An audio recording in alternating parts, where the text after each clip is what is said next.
Setelah mengamati tempat itu dengan indera spiritualnya, dia terkejut saat menemukan ada pedang panjang yang tertancap di bawah tanah. Dia dengan jelas merasakan niat pedang yang kuat. Itu potongan jiwa logam, gumam Wang Lin mengerutkan keningnya. Itu adalah niat pedang yang sangat kuat. Aura ini bukanlah sesuatu yang bisa dimiliki oleh pedang biasa. Bagaimana tempat ini bisa memiliki harta seperti itu? Pikir Wang Lin melihat cekungan luas di depannya. Benda di cekungan tengah itu memberinya perasaan yang familiar. Setelah merenung sejenak, Wang Lin berjalan ke cekungan itu. Namun, setelah jarak 100 kaki, pedang panjang di cekungan keluar dari tanah dan dengan kejam melesat ke arah Wang Lin.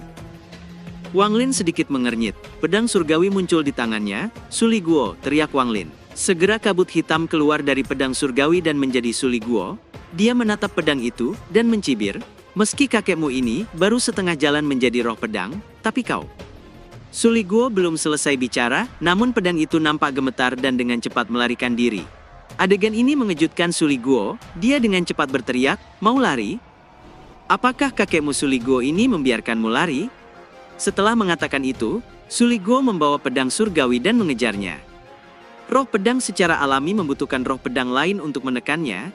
Gumam Wang Lin melangkah maju. Suli Guo membuka jalan bagi Wang Lin. Semua pedang yang mereka lewati keluar, tapi lari setelah melihat Suli Guo. Adegan ini sangat aneh, seolah semua pedang takut pada Suli Guo. Mata Wang Lin berbinar saat dia dengan tenang menyaksikan semua ini, dan terus berjalan maju. Suli Guo sangat senang saat dia mengeluarkan raungan gembira saat mengejar.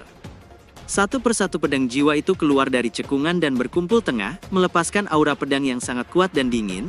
Wang Lin dengan cepat terbang menuju ke tengah dengan Suli Guo memimpin jalan.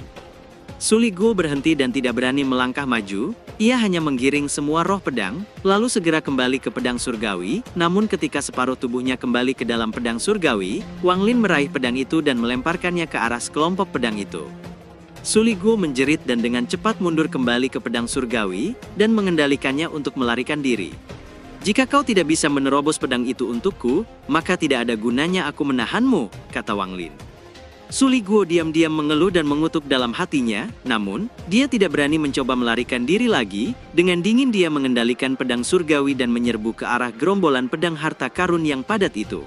Pedang surgawi mengeluarkan suara berdengung menyebabkan semua pedang memberi jalan. Di saat yang sama kabut biru yang menutupi cekungan mulai bergerak dan satu pedang sabit melayang keluar.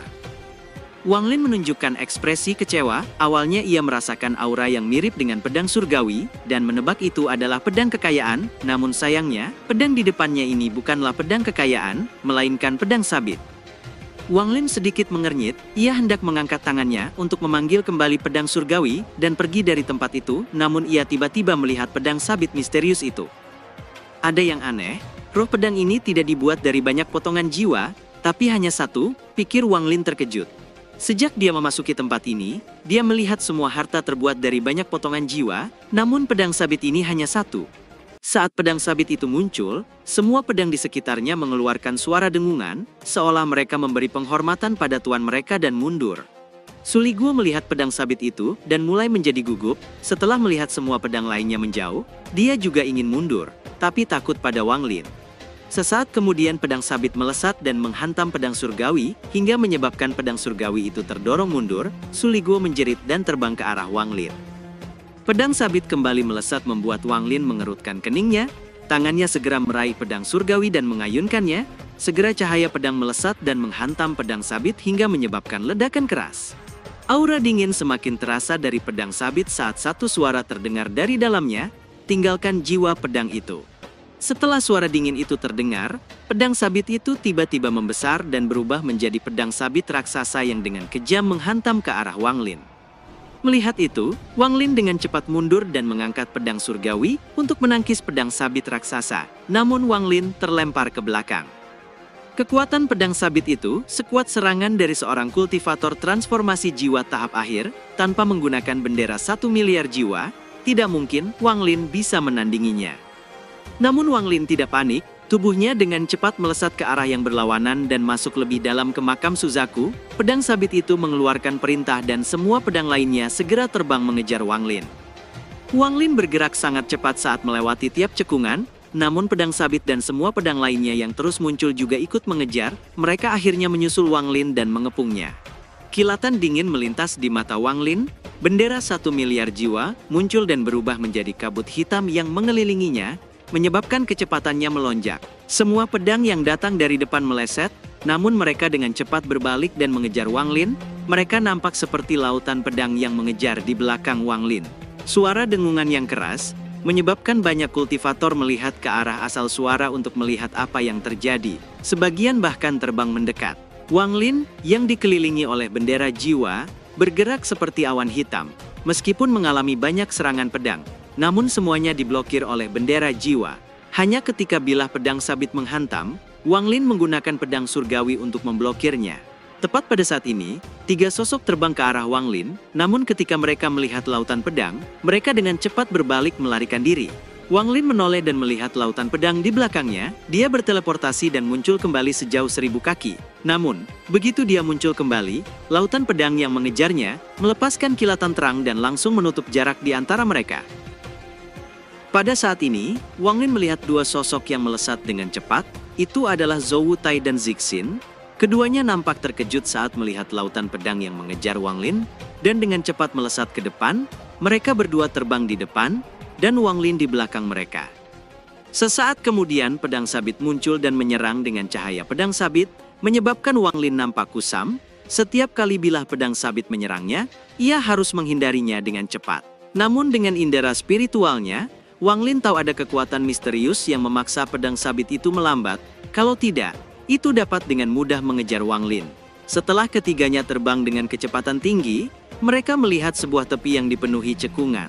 Mata Wang Lin berbinar, dia segera berteleportasi dan muncul di tepi, dan langsung melesat tanpa henti. Zhou Wutai ragu sejenak sebelum mengejar Wang Lin, sedangkan Zixin memilih arah lain dan berpisah dari Zhou Wutai. Semua pedang berhenti di tepi cekungan, hanya pedang sabit yang tidak berhenti dan menyerbu keluar dari cekungan. Setelah pedang sabit itu keluar dari cekungan, kecepatannya tiba-tiba meletus. Kekuatan misterius yang memperlambatnya tampaknya telah melemah, menyebabkan kecepatannya mencapai tingkat yang menakutkan. Dalam sekejap, pedang sabit melewati Zhou Wutai dan melesat menuju Wang Lin. Dahi Zhou Wutai dipenuhi keringat dingin. Ketika bilah pedang itu melewatinya, dia sama sekali tidak menyadarinya. Pedang apa itu? Kecepatannya luar biasa. Setidaknya puluhan kali lebih cepat dari pedang terbang biasa. Pikir Zhou Wutai merasakan dingin di hatinya. Saat Wang Lin terbang menjauh, kecepatannya melambat, karena mulai banyak retakan spasial yang muncul. Setelah menghabiskan beberapa waktu menghindari retakan spasial, Wang Lin berhenti di puncak gunung. Ketika dia melihat ke kejauhan, dia melihat sebuah gunung yang memancarkan cahaya pelangi. Itu adalah gunung roh yang mengarah ke pusat makam Suzaku. Dia baru saja berteleportasi sejauh 10.000 kaki, dan tempat dia berdiri sebelumnya hancur ketika cahaya biru pedang sabit terbang menghantam tempat itu, dan keluar dari reruntuhan. Di saat yang sama, satu suara keluar dari pedang sabit, "Tinggalkan jiwa itu di sini." Wang Lin sedikit mengernyit, tubuhnya kembali menghilang berteleportasi, tapi kali ini ia merasakan sakit di lengan kirinya yang terluka. Kecepatan yang luar biasa. Pikir Wang Lin mengerutkan keningnya. Tepat saat dia kembali berteleportasi, cahaya pedang biru kembali melesat dan menghantam tempat Wang Lin sebelumnya, hingga tempat itu runtuh dan hancur. Hal ini membuat kepala Wang Lin berdenyut. Kali ini dia merasakan sakit dari kaki kanannya, dan darah menyembur keluar dari kakinya. Dia kembali berteleportasi dan muncul sejauh 3.000 kaki. Pedang macam apa itu? Pikir Wang Lin mengerutkan keningnya. Keserakahan muncul di matanya. Dia hanya pernah melihat kecepatan seperti itu yang mirip dengan jarum jiwa keempat dari bendera jiwa. Pedang sabit itu hanya terbuat dari satu kepingan jiwa. Siapakah pemilik kepingan jiwa ini sehingga memiliki kekuatan logam yang begitu kuat? Pedang ini adalah harta karun. Aku harus memilikinya, pikir Wang Lin dengan dingin. Tubuhnya menghilang lagi, namun di saat yang sama, bilah pedang sabit tiba dan menghantam tempat dia berdiri hingga hancur. Namun pedang itu menjadi semakin cepat dan Wang Lin merasa tidak mampu lagi mengimbanginya. Jika dia ceroboh sesaat saja, dia akan terluka parah. Dia akhirnya tahu mengapa Zhu Keji sangat malas menghadapi jarum jiwa keempat. pedang sabit itu harus menjadi milikku. Pikir Wang Lin dengan mata berbinar, lalu mengeluarkan pedang surgawi. Dengan satu gerakan, Su Liguo dipaksa keluar dari pedang surgawi. Su Liguo, bersabarlah sebentar seperti yang kau lakukan pada leluhur klan iblis raksasa saat itu. Begitu aku mendapatkan kembali kepingan jiwaku, aku akan datang menyelamatkanmu, kata Wang Lin melambaikan tangannya, dan Su Liguo terbang ke udara. Su Liguo menjerit dan hendak melarikan diri, namun ia tak berdaya menghadapi kecepatan pedang sabit. Pedang sabit itu menangkapnya dan mereka menghilang. Teriakan Su Liguo terdengar dari kejauhan, "Wang Lin, kamu tidak boleh lupa menyelamatkanku." Wang Lin sedikit menoleh dan mengernyit saat dia mencengkram pedang surgawi dan melesat ke kejauhan. Wang Lin melihat ke arah gunung dengan cahaya pelangi di kejauhan dan hendak terbang ke sana. Namun, ekspresinya berubah dan dia berbalik untuk melihat ke arah gunung di dekatnya. Ada sosok merah di sana. Wajah sosok ini dipenuhi dengan kekosongan dan kesepian. Sosok itu adalah kupu-kupu merah. "Hongdi," seru Wang Lin sedikit mengernyit. Jika Hongdi ada di sini, maka Qian Feng juga ada di sekitar, pikir Wang Lin dengan dingin. Indra spiritualnya segera menyapu tempat itu sebelum muncul tak jauh di depan Hongdi. Kupu-kupu merah menatap Wang Lin dengan dalam. Dalam sekejap, dia menghilang dari gunung dan muncul kembali 1000 kaki darinya. Setelah dia mendekat, tatapan matanya yang kosong dan hampa terlihat dalam pikiran Wang Lin. Wang Lin mengerutkan keningnya. Dia telah mendengar tentang apa yang terjadi pada Hongdi. Apa yang dilihat Wang Lin di mata Hongdi hanyalah kematian. Tidak ada lagi tatapan penuh kesombongan dan keangkuhan seperti dulu. Dia hanya berdiri diam di sana dengan tatapan matanya yang kosong. Wang Lin sedikit mengernyit, "Qian Feng, keluarlah." Suara Qian Feng terdengar dari kehampaan. "Cheng Niu, aku tidak punya waktu untuk berurusan denganmu hari ini, karena kamu sudah menemukan tempat ini, kita akan bertemu di Gunung Roh." Wang Lin berbalik dan melihat ke arah gunung di kejauhan. Qian Feng keluar dari gunung dan melesat ke arah Gunung Roh dengan kecepatan tinggi. Tatapan Wang Lin menjadi dingin. Dia baru saja hendak mengejar Qian Feng, namun suara Qian Feng yang mencibir terdengar, "Kupu-kupu merah, apa kau tidak ingin melawan Cheng Niu lagi? Aku akan memberimu kesempatan hari ini, bunuh dia." Setelah suara itu terdengar, kekosongan di mata Hongdi menghilang dan digantikan oleh kekejaman. Pedang panjang muncul di tangannya saat dia muncul di depan Wang Lin. Di saat yang sama, Qi yang kuat melonjak keluar dari tubuhnya. Qi ini tidak lebih lemah dari Wang Lin dan mengandung sedikit energi spiritual surgawi. "Cheng Niu," kata Hongdi dengan dingin menatap Wang Lin. Dia mengayunkan pedangnya dan pedang itu terlepas dari tangannya dan melesat ke arah kepala Wang Lin. Wang Lin sedikit mengernyit. Bendera larangan muncul di tangannya dan mengayunkannya. Segera banyak segel muncul dan berkumpul menjadi penghalang perisai di depannya, tepat ketika pedang tiba dan menghantam perisai penghalang hingga menyebabkan ledakan keras. Kilatan merah terlihat di dalam tanah yang hancur akibat ledakan dan sepotong es merah muncul di tangan Hongdi. Es merah itu mengeluarkan Qi dingin dan segera menutupi tempat itu. Saat Hongdi hendak menyerang, matanya tiba-tiba memperlihatkan rasa duka yang mendalam. Dia bergumam dengan pelan, "Bunuh aku, bunuh aku." Suara samar itu sesaat keluar dari mulutnya, dan kesedihan di matanya menghilang dan kembali digantikan oleh niat membunuh. Wang Lin sedikit mengernyit. Dia tahu Hongdi belum kehilangan seluruh akalnya. Masih ada sebagian kecil jiwanya yang tersembunyi. Dia lebih baik mati daripada menjalani kehidupan seperti boneka. Melihat Hongdi kembali menyerang, tombak hitam muncul di tangan Wang Lin sebelum menusukkan tombak itu ke arah Hongdi.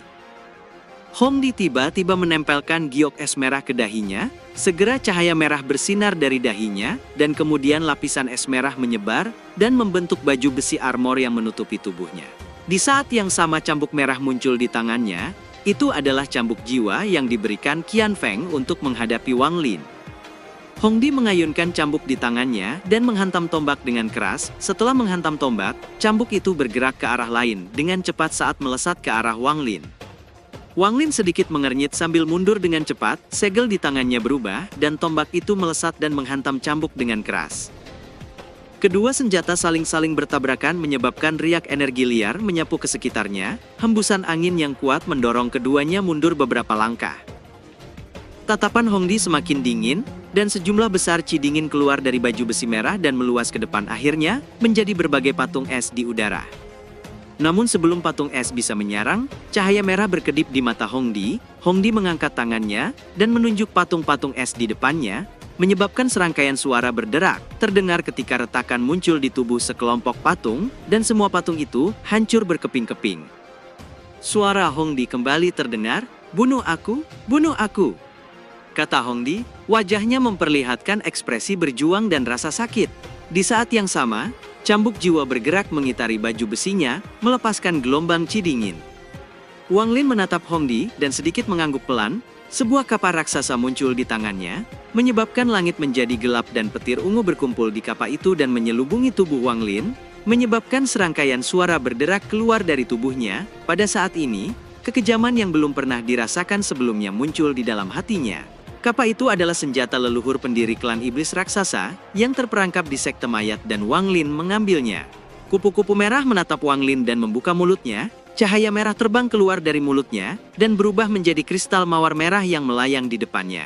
Bunga itu kemudian terbuka. Saat bunga itu mekar, asap merah keluar dari bunga dan sosok Hongdi dengan tatapan dingin yang dulu muncul di dalam bunga mawar.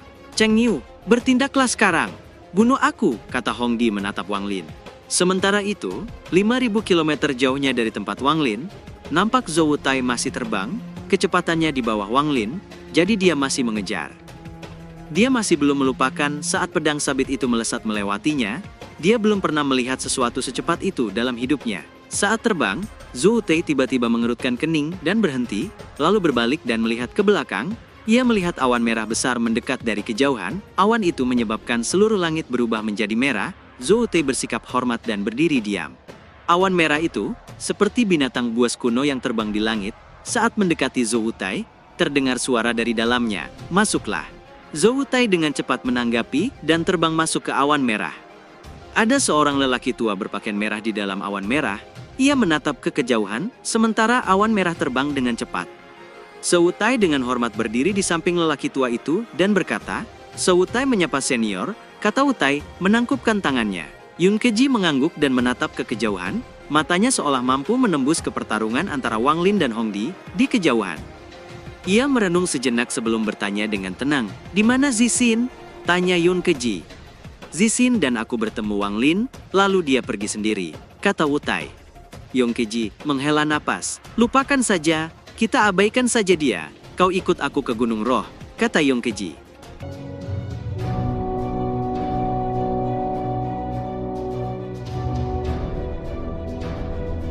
Cerita pun selesai, nantikan spoiler selanjutnya guys. Buat yang belum subrek, dibantu subrek yuk guys, biar jalan terus spoilernya. Buat yang udah subrek mudahan dilancarkan rezekinya. See you and ciao.